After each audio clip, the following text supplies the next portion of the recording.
Hello, welcome back to the Pistol Report. My name is John Francois, the Senior Instructor for Archangel Technologies. In our last video, we discussed barrel length and how it affects the velocity and performance of certain types of bullets. Well, today what we're going to talk about is something a little bit more advanced for people who may be looking for handguns to use as concealed carry and for home defense. And so we have different size pistols here, and we have revolvers of different size. Now these aren't the only sizes. This is just a span that gives you a good indicator. You can have smaller or even larger handguns in semi-auto or revolver. And so these are just the ones we're going to use today for the discussion.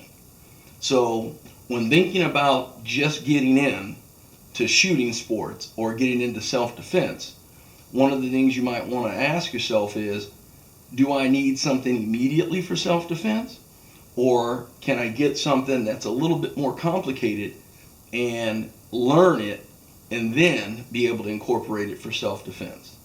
And in my opinion, the best thing to do is look at a revolver if you just need something to immediately be able to get into self-defense or home defense. Because they're simple, they're easy to use, they don't have a sharp learning curve, there's no slide to rack, no magazine to put in, and they're very effective and reliable. Now, when it comes to the smaller revolvers, as you notice, it's a pretty small, compact size. But for concealed carry, you might want one that has a shrouded hammer, because any protrusions, anything that's sticking up, can get caught in clothing as you're trying to present the firearm or draw the firearm. So you might want to think about that. And yes, there are some people who still carry and effectively carry large frame revolvers, especially in rural areas where there's a chance of running into bears and other dangerous animals. And so the problem is, the larger the size of the revolver, the better it handles recoil, but the more difficult it is to conceal on your person, and it's a bit heavier to carry. In my opinion, you really can't go wrong with a revolver and then going ahead and getting yourself a semi-auto, and that way you have something that you can immediately use for self-defense or home protection until you're ready to actually carry your semi-auto for self-defense and home protection. Or either way, it's up to each individual.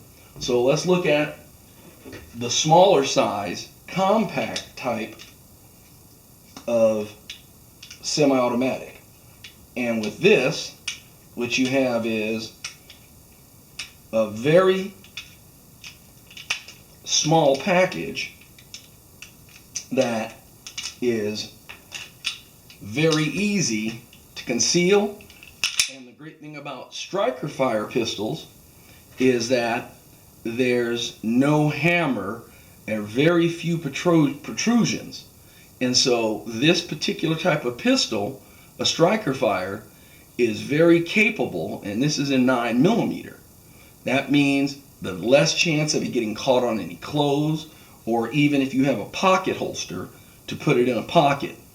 Very good size, very capable, holds 7+1, and I mean, it's something that you can use at home or as concealed carry. But remember, the smaller the frame, smaller the barrel, the more recoil and the less velocity that you're going to have on the bullet leaving that barrel. So we'll move on to the other size, which is the full size 1911.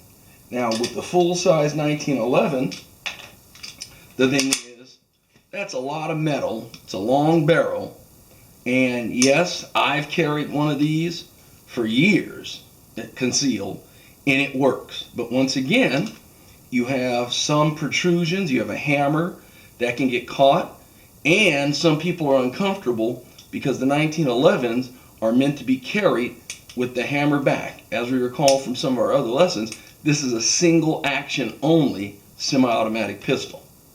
And so, not very comfortable if you're not used to carrying a concealed firearm, but very accurate, great trigger pull. That's why the 1911 is still one of the most popular pistols out there.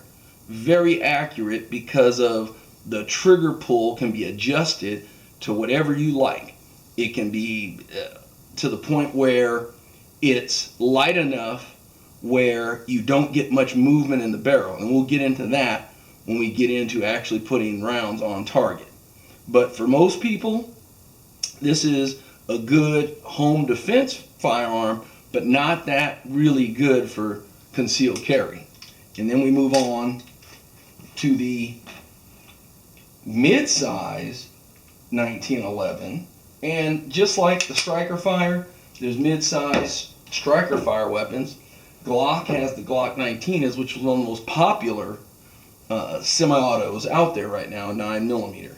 And so now we have another 1911, and this is a mid-size. And so much easier to carry than the big brother, more comfortable, but you have a shorter barrel, so you're going to lose that velocity and a little bit of pinpoint accuracy. But because we're dealing with self-defense, we're not too concerned about that little loss of velocity or accuracy with the distance between 3 to 7 yards. That's not going to make much difference at all. And so, once again, as you see, there's more protrusions on this than on a striker fire. And so, it's all about practice and repetition, drawing the firearm and being able to present it without it getting caught up in your clothes. So until next time, if anybody has anything, please put it in the comments, and I will see you next time. Take care.